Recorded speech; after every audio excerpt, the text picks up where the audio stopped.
सबको जय मसीह की। मेरे प्यारे दोस्तों, आज मैं एक ख़ास विषय को लेके आप लोगों से बातें करना चाहता हूँ और अपने जीवन के बारे में भी थोड़ा बहुत मैं शेयर करना चाहता हूँ। जो विषय मैंने बनाया है वो है लत के बारे में। इंग्लिश में बोलेंगे तो एडिक्शन, बुरी आदत भी हम लोग बोल सकते हैं। ऐसी आदत लग जाती है जो चाहकर भी हम उसको छोड़ नहीं पाते हैं। हम लोग कैसे कैसे धीरे धीरे इन आदतों में डूब जाते हैं, खो जाते हैं। जब हम देखते हैं कि ये आदतें बहुत बुरी है और जब हम वापस आना चाहते हैं तो हम लोग वहाँ से निकल नहीं पाते हैं। तो इसी आदत के विषय में मैं आप लोगों से कुछ शेयर करना चाहता हूँ। जैसे कि मेरे पापा को नशे की आदत थी बहुत ही ज़्यादा, और उसी की वजह से आज वो बीमार है। मेरे बाबा जो है सब कुछ बेच दिया, सब कुछ ख़त्म हो गया। हर दिन झगड़ा करना, हर दिन मारपीट। जब पीते थे तो बहुत ज़्यादा पी जाते थे और उसको छोड़ने का तो नाम ही नहीं है। और क्या होता था, जब उनके पास पीने के लिए कुछ होता नहीं था पैसा, तो कुछ दिन के लिए वो बहुत शांत होते थे, बहुत ही अच्छा इंसान हो जाते थे। उस समय हमें बहुत प्यार करते थे, मम्मी को प्यार करते थे, घर के बारे में सोचते थे।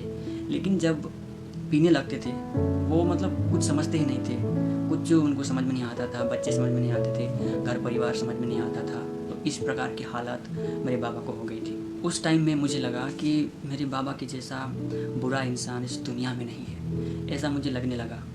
और एक चीज़ है जो मैं सोचने लगा कि मैं कुछ भी हो जाए लेकिन मैं मेरे बाबा की तरह नहीं बनूंगा। मैंने ठाना कि नहीं, मैं ऐसा हरकत मतलब ऐसा गंदी आदत नहीं बनाऊंगा नशे में, चाहे कुछ भी हो जाए। लेकिन मैं गलत था। कैसे?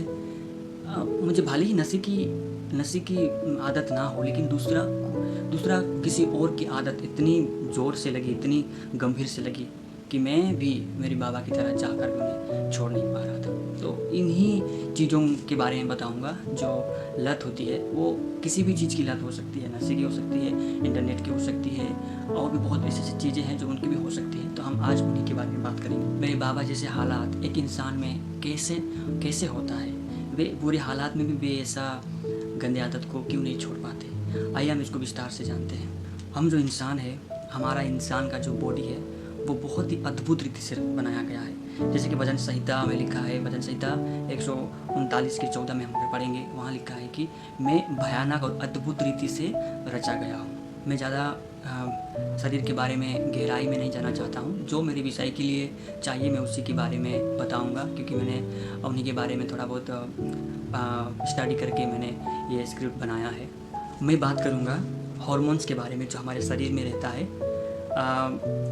नशे या मतलब आदत के लिए वे बहुत जिम्मेवार है। तो इसके लिए मैं हार्मोन्स के बारे में आप लोगों से बात करूँगा।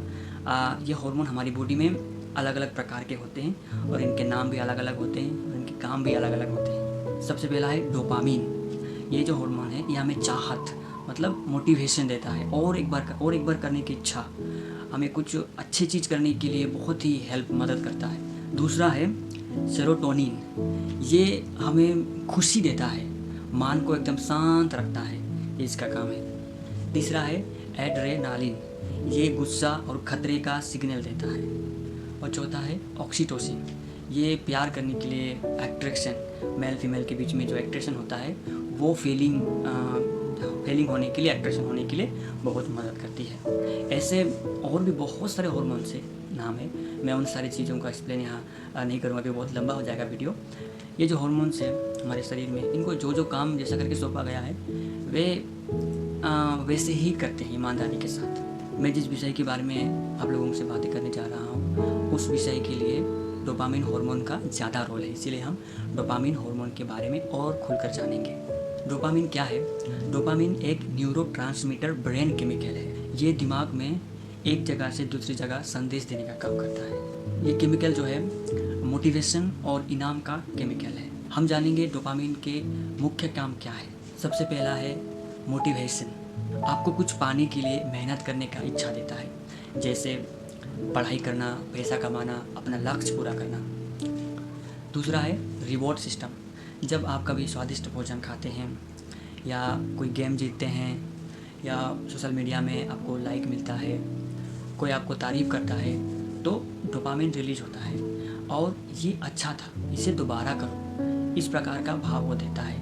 हम इसको और भी आसान तरीके से समझते हैं, आसान भाषा में समझते हैं। जब हम पहली बार कोई चीज़ को देखते हैं, खाते हैं, पीते हैं, सुनते हैं, अगर हमें अच्छा नहीं लगा तो इसको दोबारा करने के लिए हमें इच्छा नहीं लगता। लेकिन अगर अच्छा लगा तो क्या होता है कि जिस भी जगह, जिस भी कोने में ये हार्मोन बना रहता है, ये वहाँ से लीक होकर, ये वहाँ से निकल कर दिमाग को सिग्नल देता है कि ये चीज़ मुझे इम्पोर्टेंट लगा, इसको दोबारा करने के लिए वो इच्छा देता है। इसको जो है सही गलत का कोई पता नहीं होता कि ये चीज़ को अगर ये बार बार करेगा तो इसके लिए नुकसान है या फ़ायदा है। बस अगर ये चीज़ करने से इसको अच्छा लग रहा है तो ये समझता है, ये हार्मोन समझता है इसके लिए ये इम्पोर्टेंट है, इसीलिए इसको बार बार करने के लिए उकसाता है। हम एक उदाहरण से समझते हैं ताकि और भी अच्छे से समझ में आ जाए। एक गाड़ी है, गाड़ी में इंजन है और इंजन एनर्जी देता है गाड़ी को चलने के लिए। उसमें ड्राइवर होते हैं, गाड़ी को कहीं भी डायरेक्शन में लेके जाएंगे, और ब्रेक भी होता है, कहीं भी जहाँ कहीं भी उसको रोका जा सकता है। जैसे चोरी गलत काम करने के लिए भी जा सकता है, मंदिर अच्छा काम करने के लिए भी जा सकता है। तो इंजन जो है वो डोपामीन हार्मोन है, ड्राइवर जो है वो आप हो, और ब्रेक है सेल्फ कंट्रोल, अपना कंट्रोल, अपना मतलब ब्रेक। मैं वो चाहे जितना भी एनर्जी फोर्स करे, मैं जहाँ पे लेके जाऊँगा वहीं पे वो मुझे लेके जाएगी, मैं लेके जाऊँगा। और ब्रेक वो अपना मन मर्जी, मैं जहाँ पे रुकना चाहूँ वहाँ रुक सकता हूँ। ये बात को मतलब ध्यान से याद रखेंगे। अब हम जानेंगे ऐसे कौन कौन सी चीज़ है जिसमें डोपामीन ज़्यादा मात्रा में रिलीज होती है। पहले नंबर में है शराब, ड्रग्स, कोकेन, जो मतलब नशे की वस्तु है, वही सारी चीज़ सबसे नंबर 1 में आता है डोपामीन को ज़्यादातर रिलीज़ करने के लिए। ज़्यादा रिलीज़ का मतलब है रिस्क, खतरा, बर्बादी। अगर आप बहुत ही ज़्यादा नशा पीते हो तो आपको नशा हो जाता है, आपको कोई होश नहीं रहता है। कैसे, आइए हम समझते हैं। दिमाग में गावा सिस्टम होता है, BTA करके एक फैक्ट्री है जहाँ पे डोपामीन बनता है। BTA का फुल फॉर्म है वेंट्रल टेगमेंटल एरिया। यहाँ से कितना हार्मोन्स निकलेगी नहीं निकलेगी, इसको कंट्रोल करता है गावा सिस्टम। गावा सिस्टम जो है ब्रेन दिमाग में, इसका ये काम है कि BTA ये जो फैक्ट्री है, यहाँ हार्मोन बनता है, यहाँ से कितना हार्मोन चाहिए, कितना इनको ज़रूरत है, इसको कंट्रोल करता है और उसके हिसाब से हार्मोन्स को वो जाने देता है, रिलीज़ करता है। शराब क्या करता है, जब हम शराब पीते हैं तो ब्लड के द्वारा पूरी बॉडी में फैलती है और दिमाग में जाके ये जो गावा सिस्टम है इसको धीमा कर देता है। और इस धीमा करने की वजह से, धीमा जब हो जाता है ये गावा सिस्टम, तो डोपामीन जो है अंधाधुंध मतलब बेहिसाब निकलता है। जब हार्मोन्स ज़्यादा मात्रा में निकलने लगती है तो क्या होता है, हमें अचानक से खुशी मिलती है। अचानक से मतलब खुशी लगने लगती है, हमें स्ट्रेस कम हो जाता है, परेशान नहीं लगते हैं, चिंता नहीं होता है, शर्म भी हमें लगता नहीं है, बहुत ही हाई लेवल का खुशी होता है। और इसमें गुस्सा भी आ सकता है बेवजह, इसलिए देखना बहुत झगड़े होते हैं छोटी छोटी बातों में। एक उदाहरण से समझते हैं आसान भाषा में। ये जो गाड़ी है, जो गाड़ी का जो इंजन है वो डोपामीन है जो एनर्जी दे रहा है, एनर्जी देता है। और ड्राइवर और ब्रेक ये गावा सिस्टम है। अभी अगर ड्राइवर ही अगर सो गया तो कंट्रोल ब्रेक कहाँ रहा, अभी ना कंट्रोल होगा ना ब्रेक रहेगा। लेकिन इंजन जो है, फोर्स जो है वो तो अपने में लगा रहेगा, फोर्स देता रहेगा। लेकिन ड्राइवर तो सो गया है, ब्रेक मारने वाला ड्राइवर सो गया है, तो अब इसमें कोई ब्रेक नहीं, कोई कंट्रोल नहीं।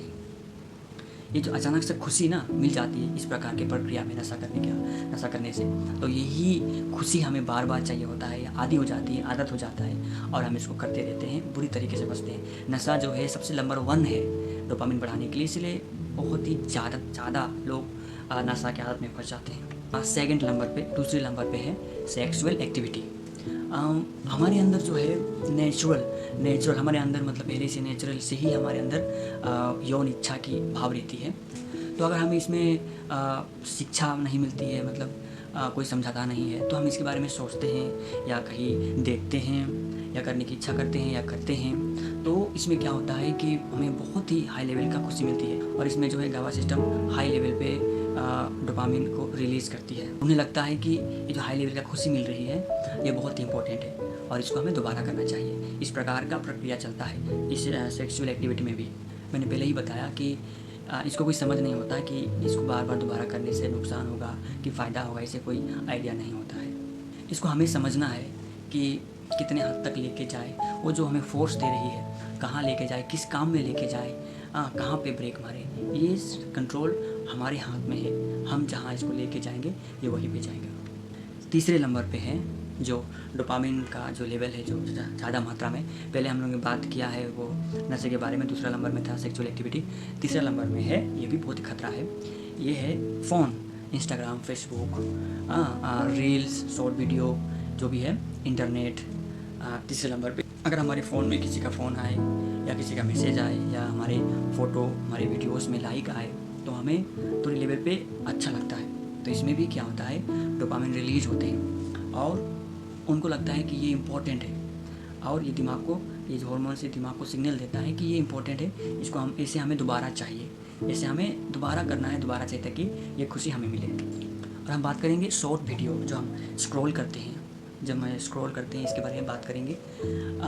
जब हम स्क्रॉल करते हैं हर 10 सेकंड में या 15 सेकंड में हमें नया कंटेंट, नया चीज़ें, नए लोग मिलते हैं। इससे हमें हाई मात्रा में, हाई लेवल में खुशी और इंटरेस्ट होती है, मतलब खुशी होती है।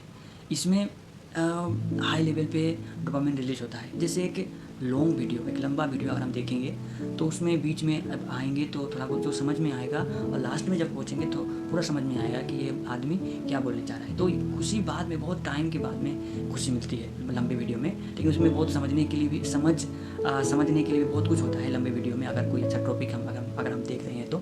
लेकिन शॉर्ट वीडियो में क्या होता है, फालतू की चीज़ें आती है, बहुत बार काम की चीज़ भी आता है, लेकिन हर बार स्क्रॉल करोगे तो नया नया चीज़, तो इसमें बहुत ही हाई लेवल पे, उसमें भी हाई लेवल पे डोपामिन रिलीज होता है और हमें खुशी पे खुशी मिलती रहती है। इसके हम आदी हो जाते हैं। प्यारो, जब मुझे इंटरनेट की बहुत बुरी तरीके से लत लग गई, आदत हो गया, जब मैं इसको चाहकर भी छोड़ नहीं पा रहा था, तब मुझे याद आया मेरे पापा के बारे में, उसके कंडीशन के बारे में। उसको भी वैसे इसी प्रकार का वो जो डोपामिन है, जो दारू पी के नशा करके हुआ था, वैसे आज जब इंटरनेट की लत लग गई, तब मैं जब छोड़ नहीं पा रहा, तब मुझे यकीन आया, तब मुझे लगा कि नहीं, मैं मेरे पापा को दोष नहीं करूँगा। उस शिक्षा नहीं थी, समझ नहीं था उस समय, और वे उसमें डूब गए थे, उनको वो चीज़ समझ में नहीं आती थी। लेकिन आज जब मुझे इंटरनेट की इतनी बुरी आदत लगी, तब मुझे लगा कि ये तो गलत है। मेरे पापा को मैंने गलत कहा, आज मैं अपने आप में गलत हूँ, लेकिन उस समय मेरे पापा को समझ नहीं थी, पढ़ने लिखने का कोई वजह नहीं था, कोई ऐसा चीज़ भी नहीं था जिसे करके वो नशे की आदत को छुड़ा सके। लेकिन सब चीज़ में मुमकिन है, छोड़ने का मुमकिन है। जैसे आदत लग सकती है वैसे छूट भी सकती है। जब मुझे ये इंटरनेट की लत लग गई तो मैं अपने आप में सोचने लगा कि नहीं, मुझे तो यहाँ से निकलना है। ये बहुत ही बुरी आदत है जो आज के दुनिया में, आज जनरेशन में बढ़ती जा रही है। मेरे पापा के टाइम में ऐसा कुछ नहीं था, जैसे वो पढ़ के, जैसे वो करके नशा की आदत छोड़ सके। लेकिन आज हमारे लिए बहुत कुछ है, हम पढ़ सकते हैं, कुछ बहुत सारी चीज़ सीख सकते हैं, जिससे हमारे जो इंटरनेट की आदत है, जो गंदे असली वीडियो की देखने की आदत है, जो गलत विचार की आदत है, वे सब छूट सकते हैं अगर हम दूसरे कई चीज़ में लगाएंगे। अगर आप भी एक मसीह में, ये संदेश जो एक मसीह व्यक्ति, एक मसीह सबके लिए भी है, लेकिन विशेषकर जो विश्वासी है, जो मसीह है, हमारे भाई में से है, उनको मैं ये संदेश देना चाहता हूँ कि अगर आप भी ऐसे कोई नशा में, ऐसी कोई लत में फंसे हो, जिस नशे के चलते, जिस आदत के चलते आपके जीवन बर्बाद हो चुका है, आपका प्रार्थना जीवन, पढ़ने का मन नहीं, कुछ करने का मन नहीं, बस वही चीज़ें, थोड़ा सा फ्री हो तो बस वही चीज़ें, वही गंदगी जिसमें कुछ भी नहीं है, आने वाले दिन में कुछ भी उससे फ़ायदा नहीं होगा, तो थोड़ा ब्रेक मारो। जो एनर्जी आपको दे रहा है उस एनर्जी को बदल दो, दूसरा कुछ एनर्जी लपेट लो, वो हॉर्मोन्स को ही चेंज कर दो। कुछ जो एनर्जी दे रहा है उस एनर्जी को चेंज कर दो और दूसरा एक एनर्जी लो और उसको आप ड्राइव करो, देखना आप कहाँ से कहाँ पहुँचोगे। बहुत कुछ जीवन में हो सकता है। थोड़ा सा ब्रेक मारो, थोड़ा सा ठंडे दिमाग से सोचो और प्रार्थनाई जीवन में आगे बढ़ो, प्रार्थना करो, क्योंकि ये सारी चीज़ें जो है बहुत ही आसान तरीके से आप इनको बदल सकते हो, बहुत ही आसान तरीके से आप इन सारी चीज़ों में जी पा सकते हो। बस आपका एक कदम, आप मुड़ दो अपना ड्राइव, आप ब्रेक मार के दूसरी एक रास्ते पे चलो। आइए हम इन बातों के लिए प्रभु से प्रार्थना करें। स्वर्गीय पिता, आपने हमारे शरीर को कितना अद्भुत रीति से रचा है, अद्भुत बनाया है। हम आपका बहुत ही महिमा और धन्यवाद करते हैं सही चीज़ों को समझने के लिए, सही चीज़ में जाने के लिए, सही चीज़ को इस्तेमाल करने के लिए। प्रभु हमें आशीष कर। आपकी अनुग्रह आज पूरी दुनिया में है कि आज दुनिया में अच्छे लोग मिलते हैं जो हमें अच्छी चीज़ सिखाने वाले होते हैं, जिससे हमारा जीवन बदल जाता है। प्रभु इन छोटे छोटे चीज़ों से हमें जय पाने के लिए ताकत दे, इन गंदगी से हमें निकलने के लिए आप आशीष करें, इन गंदी आदतों से छुटकारा पाने के लिए हमें समझ दे, क्योंकि वचन बाइबल में भी लिखा हुआ है कि बुद्धि को अपनाओ, बुद्धि को माला बनाकर अपने गले में रखोगे, यही बुद्धि हमें बेड़ा पार करवाएगी। हर एक सिचुएशन में, हर एक गंदी आदत में हमें छुड़ा कर उस सात समुद्र पार लेके जाएगी और हमें एक अच्छा ज़िंदगी देगी। स्वर्गीय पिता, आपका बहुत ही महिमा हो, सारी महिमा आपको देते हैं, सारी आदर आपको देते हैं। यीशु के नाम से प्रार्थना करते हैं, आमीन। सबको जय मसीह की बहुत बहुत धन्यवाद मेरे वीडियो को अंत तक देखने के लिए।